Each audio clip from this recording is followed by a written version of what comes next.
हवा बहुत पतली है, इतनी पतली कि जैसे आप किसी छोटी सी स्ट्रॉ से सांस लेने की कोशिश कर रहे हो। हर सांस लेना एक जंग है। हवा एक जंगली जानवर की तरह चीखती है, एक लगातार दहाड़ती हुई याद दिलाती है कि आप कहाँ हैं। ये माउंट एवरेस्ट का डेथ जोन है। यह जगह इंसानों के लिए नहीं बनी है। हर तरफ बर्फ और हिम है, एक विशाल सफेद रेगिस्तान एक साफ नीले आसमान के नीचे। ठंड एक फिजिकल चीज है, एक राक्षस जो आपकी हड्डियों तक को काटता है। तापमान अनइमेजिनेबल लोज तक गिर जाता है, आसानी से -40 डिग्री सेल्सियस तक पहुंच जाता है।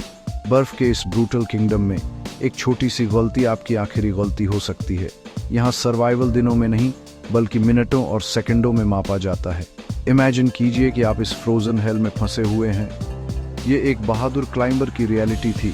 वह आसमान तक पहुंच गया था, दुनिया की सबसे ऊंची चोटी के समिट तक। लेकिन नीचे आते हुए पहाड़ ने उसे अपने पास रखने का फैसला कर लिया। एक अचानक भयंकर तूफान, एक वाइट आउट ने उसे अपने ग्रुप से अलग कर दिया था। वह अकेला था, खो गया था और फंस गया था। उसके पास न तो टेंट था, न स्लीपिंग बैग, और उसके ज़रूरी सप्लाईज भी खत्म हो गए थे। पूरे 2 दिन और 2 डरावनी रातों तक वह फंसा रहा। उसके पास अपने शरीर को ताकत देने के लिए कोई खाना नहीं था। इससे भी बुरा, उसके ऑक्सीजन टैंक्स खाली थे। उसके पास जीने की इच्छा के सिवा कुछ नहीं बचा था, एक ऐसी जगह पर जहां जिंदगी का स्वागत नहीं है।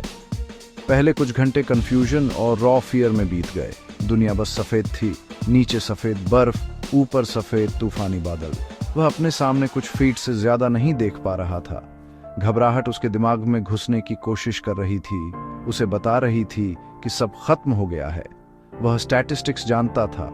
वह जानता था कि इस ऊंचाई पर बिना शेल्टर या ऑक्सीजन के कोई व्यक्ति कितनी जल्दी ठंड से मर सकता है। हवा इतनी खराब थी कि जिंदगी को बनाए नहीं रख सकती थी। धीरे धीरे उसके दिमाग और उसकी मसल्स को भूखा मार रही थी। उसे बस लेट जाने और बर्फ को अपने ऊपर ढकने देने की इच्छा से लड़ना पड़ा, उस शांत दिखने वाली नींद में खो जाने की इच्छा से, जिसे वह जानता था कि वह मौत की सजा है। उसने बर्फ में एक छोटी सी ट्रेंच खोदी, लगातार रेजर शार्प हवा से खुद को बचाने की एक डेस्परेट कोशिश। ये ज्यादा नहीं था, लेकिन कुछ तो था। यह पहाड़ के खिलाफ एक डिफायंस का काम था। जैसे ही पहली रात हुई, तापमान और भी गिर गया। अंधेरा बिल्कुल घना था, जिसे केवल हवा की आवाज ही तोड़ रही थी। वह अपने शरीर को बंद होते हुए महसूस कर सकता था। उसकी उंगलियां और पैर के अंगूठे सुन्न थे, सिवियर फ्रॉस्ट बाइट का पहला संकेत। हर सांस एक संघर्ष थी, एक उथली दर्दनाक कोशिश जिससे बहुत कम राहत मिल रही थी। वह दुनिया की छत पर बिल्कुल पूरी तरह से अकेला था।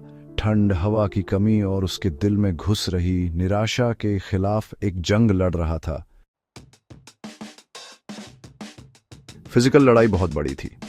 ऑक्सीजन के बिना क्लाइंबर का शरीर प्रोटेस्ट कर रहा था। 8000 मीटर से ज्यादा की ऊंचाई पर एटमॉस्फेयर में समुद्र तल पर मिलने वाली ऑक्सीजन का केवल 1/3 हिस्सा होता है। इस कंडीशन को हाइपोक्सिया कहते हैं, जो हर सामान्य मूवमेंट को मैराथन दौड़ने जैसा महसूस कराती है। उसके सिर में भयानक दर्द हो रहा था। उसके फेफड़े ऐसे जल रहे थे जैसे वह आग में सांस ले रहा हो। उसकी मसल्स में गहरा थ्रॉबिंग दर्द हो रहा था, क्योंकि उन्हें काम करने के लिए जरूरी ऑक्सीजन नहीं मिल रही थी। ठंड उसका दूसरा दुश्मन थी, एक लगातार प्रेडेटर। यह उसके क्लाइंबिंग सूट से रिसकर अंदर आ रही थी, उसकी कीमती गर्मी चुरा रही थी और उसके अंगों को बेजान बर्फ के टुकड़ों में बदल रही थी। लेकिन मेंटल जंग लड़ना और भी मुश्किल था। अकेलापन क्रश कर रहा था। 48 घंटों तक उसने किसी को नहीं देखा और हवा की दहाड़ के सिवा कुछ नहीं सुना। हेलुसिनेशंस उसके ऑक्सीजन स्टार्व्ड दिमाग के साथ चालें चलने लगीं। उसे बर्फ में ऐसी आकृतियां दिखाई दे रही थीं जो वहां नहीं थीं।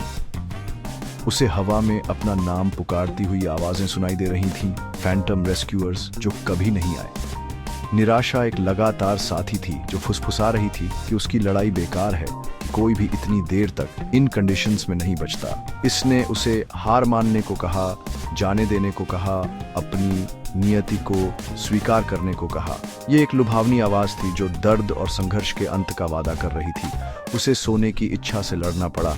वह जानता था कि आंखें बंद करना आखिरी सरेंडर होगा। इन कंडीशंस में सोना आराम नहीं है, यह मौत की एक तरफा टिकट है, क्योंकि आपके कोर बॉडी टेम्परेचर में तेजी से गिरावट आती है। जागे रहने के लिए उसने खुद को हिलने पर मजबूर किया। वह अपनी उंगलियों और पैर के अंगूठों को हिलाता था, तब भी जब वह उन्हें महसूस नहीं कर पाता था। वह अपने शरीर को हिलाता था, अपने पैरों को मारता था, ब्लड सर्कुलेशन को बनाए रखने के लिए कुछ भी करता था, चाहे वह कितना भी धीमा क्यों न हो। वह खुद से बात करता था, अपने परिवार के नाम दोहराता था, खुद को उस जिंदगी की याद दिलाता था जो नीचे उसका इंतजार कर रही थी। ये विचार आइसी मैडनेस के समुद्र में उसका एंकर थे। दूसरा दिन एक स्लो मोशन नाइटमेयर था। सूरज कोई गर्मी नहीं दे रहा था, केवल एंडलेस बर्फ पर एक हार्श चमक थी जो उसकी आंखों को चुभ रही थी। उसका गला इतनी प्यास से सूख रहा था कि रेत निगलने जैसा महसूस हो रहा था, फिर भी पीने के लिए कुछ नहीं था। बर्फ खाने से उसके शरीर का तापमान और तेजी से गिर जाता। इस फ्रोजन वेस्टलैंड में एक क्रूल आयरनी। उसका दिमाग भटक गया, समय का कोई मतलब नहीं रह गया। क्या यह घंटे थे या मिनट? क्या वह जागा हुआ था या सपना देख रहा था? रियलिटी और इल्यूजन के बीच की रेखा धुंधली हो गई। फिर भी कहीं अंदर डिफायंस की एक छोटी सी चिंगारी बुझने से इनकार कर रही थी। वह एक फाइटर था और उसकी जंग अभी खत्म नहीं हुई थी। जो इटर्निटी जैसा लगा, उसके बाद कुछ बदला। यह कोई आवाज या दृश्य नहीं था, यह उसके जमे हुए कोर के अंदर एक एहसास था। तूफान का गुस्सा कम होने लगा। हवा की चीख एक दुख भरी आवाज में बदल गई। बादलों में एक छोटे से ब्रेक से सूरज की एक किरण अंधेरे को चीरती हुई अंदर आई। ये एक छोटी सी चीज थी, लेकिन क्लाइंबर के लिए ये सब कुछ था। ये एक संकेत था, उम्मीद जो एक दूर की जमी हुई चिंगारी बन गई थी, फिर से जिंदा हो गई। ये एक पावरफुल रिमाइंडर था कि तूफान हमेशा नहीं रहेगा, कि उसकी बर्फीली जेल के बाहर की दुनिया अभी भी मौजूद है। मौसम में इस छोटे से बदलाव ने उसकी स्पिरिट में एक बड़ा बदलाव ला दिया। उम्मीद की यह हल्की सी रोशनी डिटर्मिनेशन की लहर में बदल गई। वह यहाँ नहीं मरने वाला था। वह इस पहाड़ पर एक और दुखद कहानी नहीं बनने वाला था। एड्रेनलिन की एक लहर के साथ जो उसे पता नहीं था कि उसके पास थी, वह हिलने लगा। उसके अंग कड़े और दर्दनाक थे, जैसे जंग लगे हुए कब्जे, लेकिन उसने उन्हें ओबे करने पर मजबूर किया। उसने उस बर्फ को धक्का देना शुरू किया जिसने उसे फंसा रखा था। यह भारी थी, हवा से कसकर जमी हुई थी। पहले यह एक ठोस दीवार को धक्का देने जैसा महसूस हुआ। उसकी ऑक्सीजन स्टार्व्ड मसल्स चीखीं और उसका सिर घूम गया, लेकिन उसने रुकने से इनकार कर दिया। वह अपने परिवार के लिए, अपने भविष्य के लिए, अपनी जिंदगी के लिए लड़ रहा था। उसका साहस उसकी ताकत बन गया। उसने अपनी आखिरी आउंस एनर्जी का इस्तेमाल किया। उसने अपनी सुन्न दस्ताने वाली हाथों से बर्फ को नोचा। उसने अपने पैरों से लात मारी जो शीशे जैसे भारी लग रहे थे। यह एक धीमा दर्दनाक प्रोसेस था। हर इंच जो उसने हासिल किया, बर्फ उसे पीछे धकेलती हुई लगती थी। ये इच्छाओं की सीधी लड़ाई थी, उसकी जीने की इच्छा पहाड़ की उसे रोके रखने की इच्छा के खिलाफ। उसने एक समय में एक मूवमेंट पर ध्यान केंद्रित किया। खो दो, धक्का दो, सांस लो, खो दो, धक्का दो, सांस लो। दुनिया इस एक डेस्परेट काम तक सिमट गई। दर्द, ठंड, थकावट, उसने सब कुछ एक तरफ धकेल दिया। जो मायने रखता था वह अपनी जमी हुई कब्र से आजाद होना था। और फिर ऐसा हुआ। एक आखिरी गले से निकली हुई कोशिश की दहाड़ के साथ उसने बर्फ की दीवार को तोड़ दिया। वह अपनी उथली ट्रेंच से बाहर निकलकर सतह पर आ गया। वह आजाद था, वह खड़ा था, वह कमजोर, डिसोरिएंटेड और सीवियरली फ्रॉस्ट बिटन था, लेकिन वह जिंदा था। उसके नीचे दूर उसे कैंप तक वापस जाने वाले रास्ते की हल्की सी रूपरेखा दिखाई दी। यात्रा अभी खत्म नहीं हुई थी, लेकिन उसने सबसे महत्वपूर्ण लड़ाई जीत ली थी। उसने बर्फ और निराशा की जेल को पार कर लिया था। उसने जिंदगी को चुना था और नए साहस के साथ उसने सर्वाइवल की ओर पहला दर्दनाक कदम उठाया। उसके बचने की खबर ने ग्लोबल क्लाइंबिंग कम्युनिटी में हलचल मचा दी। ये एक ऐसी कहानी थी जो लॉजिक और मेडिकल साइंस को झुठलाती हुई लग रही थी। माउंट एवरेस्ट के डेथ जोन में 2 दिनों तक ऑक्सीजन, खाना या शेल्टर के बिना बचना इम्पॉसिबल माना जाता था। एक्सपर्ट्स और डॉक्टर्स हैरान थे। उन्होंने उसके केस का अध्ययन किया, ये समझने की कोशिश की कि मानव शरीर इतनी एक्सट्रीम पनिशमेंट कैसे सह सकता है। उसकी कहानी केवल लक की नहीं थी, यह मानव शरीर की इनक्रेडिबल रेजिलियंस का एक प्रमाण था। जब एक अटूट दिमाग के साथ जोड़ा जाता है, दुनिया आश्चर्य से देख रही थी, सर्वाइवल के एक ऐसे कारनामे से प्रेरित होकर जिसने मानव सहन शक्ति की सीमाओं को धकेल दिया। हम इस इनक्रेडिबल कहानी से क्या सीख सकते हैं? यह हमें उम्मीद की ताकत के बारे में सिखाता है। सबसे अंधेरे, सबसे ठंडे और सबसे डेस्परेट पलों में भी उम्मीद की एक अकेली चिंगारी व ईंधन हो सकती है जो हमें आगे बढ़ाती है। क्लाइंबर के लिए ये बादलों में एक ब्रेक था, उसके परिवार का एक विचार। हमारे लिए यह एक दयालु शब्द हो सकता है, एक छोटी सी सफलता या एक बेहतर कल में विश्वास। उम्मीद सिर्फ एक भावना नहीं है, ये एक सर्वाइवल टूल है।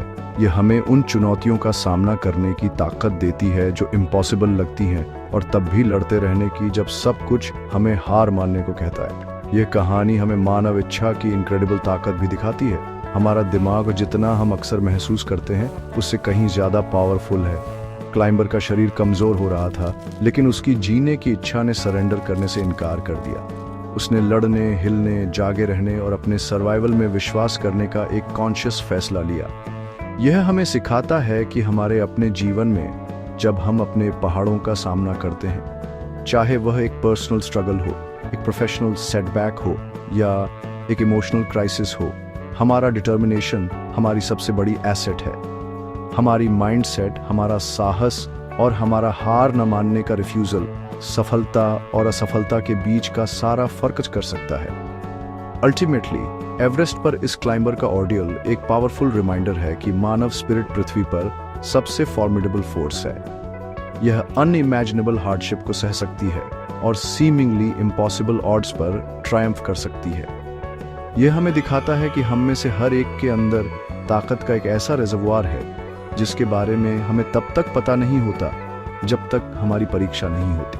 हम सभी माउंट एवरेस्ट पर चढ़ाई नहीं कर सकते, लेकिन हम सभी अपने तूफानों का सामना करते हैं। यह कहानी हमें गहराई से खोदने, उम्मीद पर टिके रहने और अपनी खुद की सर्वाइवल और थ्राइव की इच्छा को कभी कम ना आंकने के लिए प्रेरित करती है। यह कोल्डेस्ट फायर में गढ़ा हुआ एक सबक है, स्वयं जीवन का एक प्रमाण।